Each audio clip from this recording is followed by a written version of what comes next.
ఇంకా ఎంతసేపు వెయిట్ చేయాలి వీడి కోసం?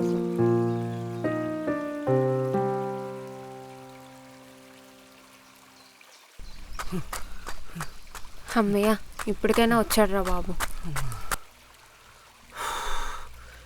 ఏ శ్వేత, ఎంతసేపు నుంచి వెయిట్ చేస్తున్నావు? అబ్బా, అంటే యాక్చువల్గా ఇంటర్వ్యూలో లేట్ అయిపోవడం వల్ల వేరే రాలేకపోయాను. I'm sorry. అదంతా సరే కానీ నీకు గుడ్ న్యూస్ చెప్పాలి. నాకు ఆల్మోస్ట్గా జాబ్ ఓకే అయిపోయినట్టే. నువ్వు మాత్రం ఎగ్జైట్ అయ్యి మన లవ్ మ్యాటర్ మీ అమ్మ బాబుకి ఎవరికి చెప్పుకో. నా జాబ్ ఓకే అయిపోయిన తర్వాత నేనే మీ నాన్న దగ్గరికి వచ్చి ప్రశాంతంగా మాట్లాడతాను, సరేనా? అమ్మా, నీకు జాబ్ వచ్చిందా? కంగ్రాట్స్. Thank you. నిన్ను ఎందుకంటే ఇక్కడ రమ్మన్నది నీతో ఒక ఇంపార్టెంట్ మ్యాటర్ మాట్లాడదామని. ఏంటది? చూడు బాను, నేను చెప్పేది చాలా జాగ్రత్తగా విను. ఇప్పుడు దాకా మనం చేసే ఈ జర్నీలో కొట్టుకున్నాం, తిట్టుకున్నాం, సారీలు కూడా చెప్పుకున్నాం. ఇంకా చెప్పాలంటే ఒకరికొకరి గిఫ్ట్లు కూడా ఇచ్చుకున్నాం. కొన్ని అనుకోని సంఘటన వల్ల మనం ఇంకా డీప్గా డెప్త్గా మూవ్ ఆన్ అయ్యాం. ఇది ఇక్కడితో ఆపేద్దాం. ఎందుకంటే మా బావతో నాకు పెళ్లి ఫిక్స్ అయింది. ఈ భూమి మీద మా నాన్న ఎవరినైనా నమ్ముతాడు అంటే అది నన్ను మాత్రమే. అలాంటిది నీలాంటి లో క్యాస్ట్ ఉన్నవాడిని లవ్ చేశానని తెలిస్తే మా నాన్నకి హార్ట్ అటాక్ వచ్చినా ఆశ్చర్యపోవాల్సిన అవసరం లేదు. సో ఇది ఇక్కడితో ఆపేద్దాం. ఫైనల్గా నీకు చెప్పాల్సింది ఏంటంటే,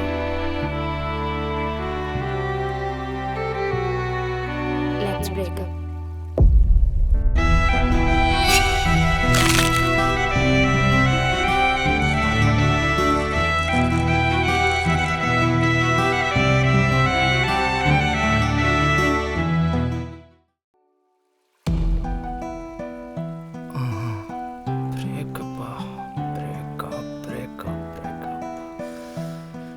ఏంటే బ్రేకప్పా?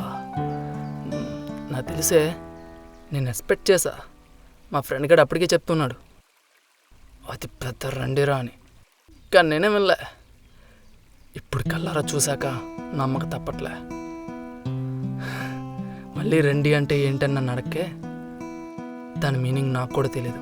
మన లవర్ని అలాగే తిట్టాడు హిందీలో. వాళ్ళ గురించి నాకెందుకు చెప్తున్నావు? నీకు ఒకసారి చెప్తే అర్థం కాదా? నీలాంటి లో క్యాస్ట్ వాడిని మా ఇంట్లో యాక్సెప్ట్ చేయరని. ఒక్కసారి క్యాస్ట్ గుర్తొచ్చిందమ్మా నీకు? అంటే ఇప్పుడు మన ఇద్దరి క్యాస్ట్ మ్యాచ్ అవ్వలేదని నన్ను వదిలేస్తా అంటావు, అంతేనా? మరి ఇప్పుడు దాకా గుర్తు రాలేదంటే ఈ క్యాస్ట్ అని లవ్వని తొక్కని ఒక్కసారి పొడుచుకొస్తుందా? అబ్బా, ఏ నొప్పి గందరో బాబు, తట్టుకోలేకపోతున్నా. ఆగవే, నువ్వు కొట్టిన దెబ్బకి ఇక్కడ నొప్పిగా ఉంది. బా, నా దరిద్రం ఏంటంటే టైం నా దగ్గర పెయిన్ కిల్లర్ కూడా లేదు. దీనమ్మ జీవితం. నీ ఎంకమ్మా, నీకు కావాల్సింది ఏదో అయితే ముందే చెప్పొచ్చు కదే. మధ్యలో ఈ లవ్ అనే డ్రామా అంది ఇక్కడ. మహానటి. వామ్మో వామ్మో వామ్మో, ఎన్ని చెప్పావే. నన్ను ఎందుకు లవ్ చేస్తున్నావే? అసలు నాలో ఏమి నచ్చిందా నీకంటే? ఆకాశంలో నక్షత్రాలు చాలా ఉంటారు, చంద్రుడు ఒక్కడే ఉంటాడు, అబ్బాయిలు ఎంతమంది ఉన్నా నువ్వు వేరే, నీ మీద ఉన్న ప్రేమ వేరే అన్నావు కదే. మరి ఇప్పుడు ఏమైందే? అచ్చందమామకి ఓ, చందమామకి డబ్బు క్యాస్ట్ అనే గ్రహణం పెట్టింది కదా. మర్చిపోయాను, నాదే మిస్టేక్. కానీ నువ్వొక విషయం మర్చిపోతున్నావు. చంద్రుడికైనా సూర్యుడికైనా గ్రహణం పడితే కొన్ని గంటలు మాత్రమే ఉంటుంది. అలాగే నా పేదరికం కూడా కొన్ని రోజులు మాత్రమే ఉంటుంది. ఇది నువ్వు గుర్తుపెట్టుకోవే. అందుకనే నేనేం ఫీల్ కావట్లే. కాకపోతే నీ బావ, అదే నిన్ను కట్టుకోబోయాడు, అని తెలుసుకుంటుంటేనే ఇక్కడ చాలా బాధ అనిపిస్తుంది. ఆడంత పెద్ద క్యాష్లో పుట్టి అంత డబ్బుండి చివరికి నీలాంటి సెకండ్ హ్యాండ్లు చేసుకుంటున్నాడు. దీని అమ్మ జీవితం ఆడికి ఎంత అందం ఉన్నా ఎన్నున్నా ఏ లాభం నీలాంటి క్యారెక్టర్ లేని దాన్ని చేసుకుంటే. సరేనే, ఇప్పుడేంటి ఇక్కడికి ఎందుకు వచ్చావు? నా బ్రేకప్ చెప్పడానికి అంతేగా? నువ్వు చెప్పేదైతే నా బొంగులో బ్రేకప్, నేనే చెప్తున్నా నీ క్యారెక్టర్ గురించి తెలిసిన తర్వాత బ్రేకప్ అని. ఇంక బయలుదేరు. ఇంకో విషయం, దయచేసి ఈ మ్యాటర్ ఇంకెక్కడా లీక్ చేయకు, ముఖ్యంగా ఫస్ట్ ఆఫ్ ఆల్ మా హస్బెండ్ దగ్గర. ఓహో, బావా దగ్గర నుంచి హస్బెండ్ షిఫ్ట్ అయిందనమాట. సూపరే నీ గేము. నా జీవితంలో సాటి మగాడిని మోసం చేస్తానని కల్లో కూడా అనుకోలేదే. ఇప్పుడేంటి మీ బావ చెప్పకూడదు అంతేగా? సరే బయలుదేరు. ఏ శ్వేత, హా?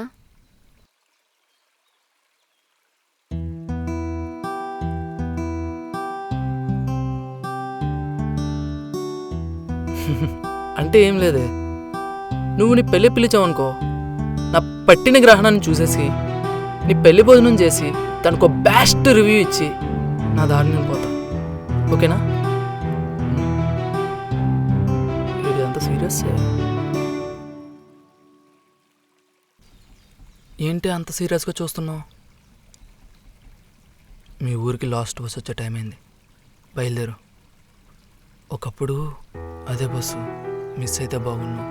ఒక్క రోజైనా నీతో టైం స్పెండ్ చేయొచ్చు, కబుర్లు చెప్పుకోవచ్చు.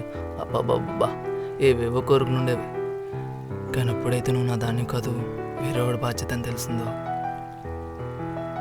ఆ బస్సు మిస్ అవ్వకుండా ఉంటేనే బాగుంది అనిపిస్తుంది. నువ్వు ఇంకా ఎక్కడాను అనుకో, నేను ఇంకా ఎమోషనల్ అయిపోతా. బయలుదేరు.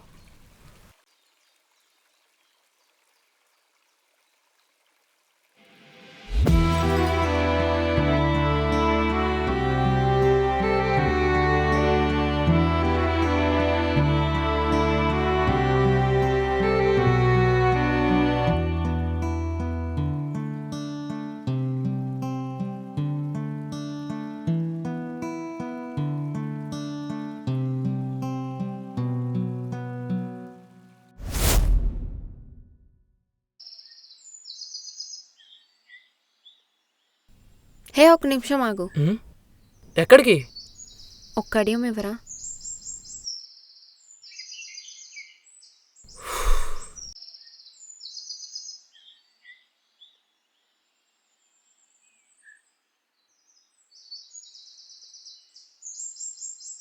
ఏంటది? ముందు చెయ్యి ఇవ్వు. ఇలాంటివన్నా నా చెప్తా. ఈ కడియం నీకెందుకు వేశానంటే, నువ్వు నాతో చాలాసార్లు అన్నావు కదా, ఎన్ని కష్టాల్లో ఉన్నా నా మొహం చూడగానే నీకు చిరునవ్వు వస్తుందని. ఈ కడియం ఎందుకు వేసానంటే, నువ్వు ఏ కష్టాల్లో ఉన్నా ఏ బాధల్లో ఉన్నా నేను లేనప్పుడు ఈ కడియం చూస్తే ఆటోమేటిక్గా నేను నీకు గుర్తొస్తాను. నేను గుర్తు రాగానే నీ పెదవుల్లో చిరునవ్వు వస్తుంది.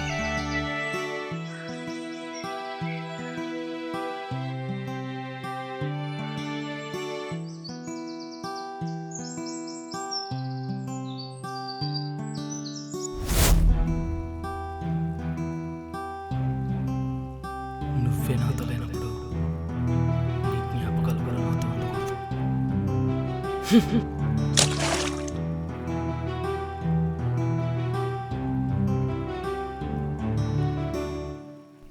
బావా,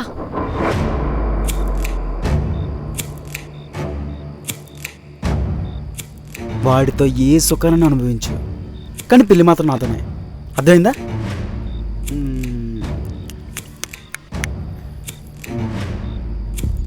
చూడు శ్వేత, దేవుడు ఒక్క జీవితంలో ఎన్ని ఆప్షన్స్ ఇవ్వడు. వాడుండే ఏరియా చుట్టూ మా వాళ్ళే. ఒక్క మాట చెప్పాననుకో వాడి శవాన్ని కూడా దొరకనివ్వరు. అందుకే వాడు బ్రతికుండాలంటే నువ్వు నా కాళ్ళ దగ్గర రావాల్సిందే. శ్వేత, నేను చెప్పాననుకో చేస్తాను, నీకు తెలుసు. అర్థమైందా? ఏయ్, అయినా చిన్నప్పటి నుంచి నన్ను చూస్తున్నావు కదే, నాలో లేని వాళ్ళే ఉంది. నాతో ఉండు, సుఖపడతావు. బావా, వాడిని ఏం చేయొద్దు బావా. ప్లీజ్ బావా, అర్థం చేసుకో బావా, ప్లీజ్. నీకు వేరే ఆప్షన్ లేదు, నేను తప్ప. వాడిని మర్చిపో, గుర్తుపెట్టుకో.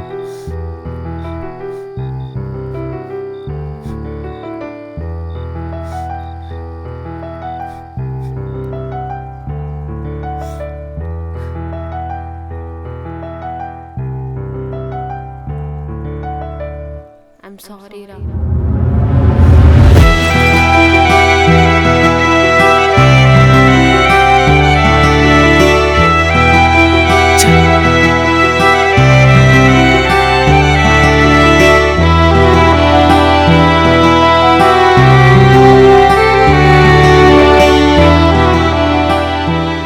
శ్వేత!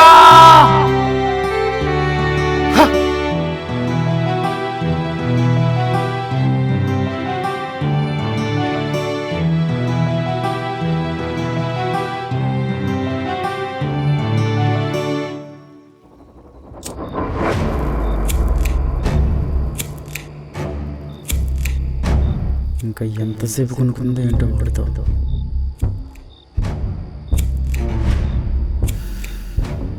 నేను చెప్పిందంత చెప్పావా? చెప్పాను బావా.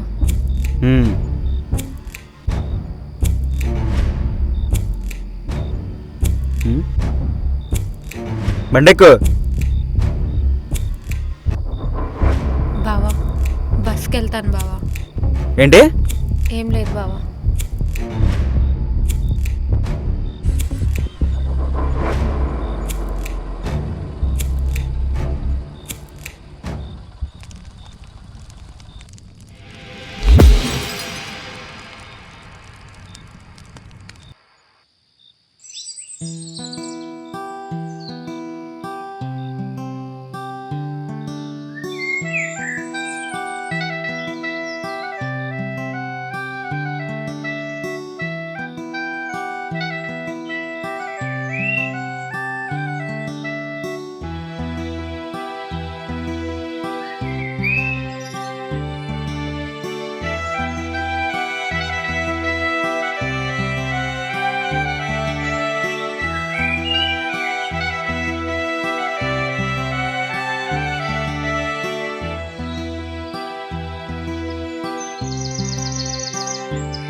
నాకు దూరంగా ఉన్నా నా మనసుకి ఎప్పటికీ దగ్గరగానే ఉంటావు. నాకు దగ్గరగా ఉంటే పూర్తిగా దూరం అయిపోతావు. అందుకే నిన్ను వదిలేసుకుంటున్నా. నువ్వు నాతో లేకపోయినా కనీసం బ్రతికుంటావు.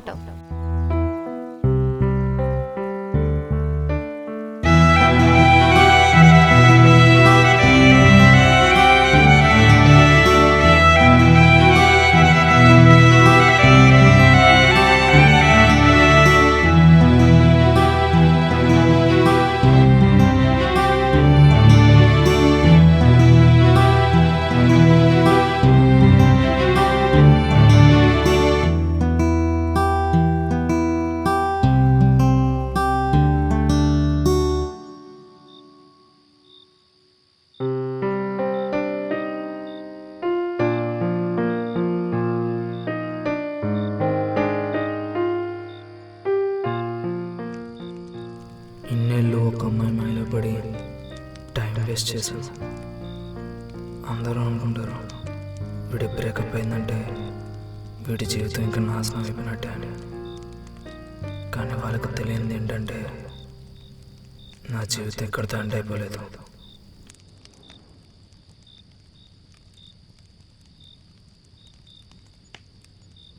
ఈ ప్రపంచంలో ప్రేమించే హక్కు అందరికీ ఉంటుంది, కానీ దాన్ని దక్కించుకునే అదృష్టం కొంతమందికే ఉంటుంది. మనం నిజంగా ఒక మనిషిని ప్రేమిస్తే వాళ్ళ దగ్గర మనం ఆశించాల్సింది గిఫ్ట్లు కాదు, శరీరం కాదు, ప్రేమ కూడా కాదు, వాళ్ళ హ్యాపీనెస్. మనస్ఫూర్తిగా ప్రేమించుకున్న ఇద్దరు విడిపోయారంటే వాళ్ళు మనుషులు మాత్రమే విడిపోయారు, మనసులు కాదు. జంటగా ఉండే ప్రేమ కంటే విడిపోయిన ప్రేమలోనే రెండింతలు ఎక్కువ ప్రేమ కనబడుతుంది. అది మన సక్సెస్ని పరిచయం చేస్తుంది.